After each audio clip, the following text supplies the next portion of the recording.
कुठल्याच प्रकारचं औषध घेतलं जात नाही आणि तरी तुम्ही आजार बरे करता, हे थोडं अविश्वसनीय सर्वसामान्य माणसाला वाटतं.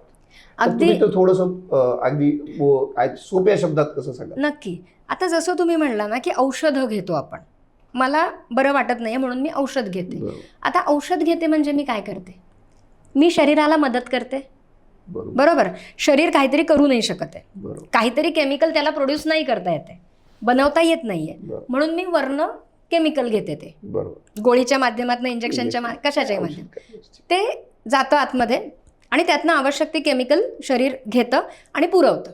बरोबर आहे. आता औषध तुम्हाला बरं करत नाही. औषध काय करते? औषध तुम्हाला सपोर्ट करते, मदत करते, मदत होते. शरीर जे करू शकत नाही ते औषध करतं. पण शरीर का करू शकत नाही त्याचा ते जे मूळ आहे ना, ते योगशास्त्र सांगतं की का नाही करू शकत. एखादा ऑर्गन काम नाही करू शकत म्हणून औषध घ्यावं लागतं. तर तो ऑर्गन काम करू शकत नाही कारण तिथे काहीतरी अडकलंय. त्या पेशी ज्या काम नाही करू शकत आहे ह्याच्यावरती काहीतरी ओझं आहे आणि ओझं आहे म्हणून त्या ओझ्याखाली ती पेशी बिचारी काम नाही करू शकत आहे. मग ते ओझं कुठे? ते प्राणमय कोशात आहे, ते तुमच्या त्या आभेमध्ये आहे.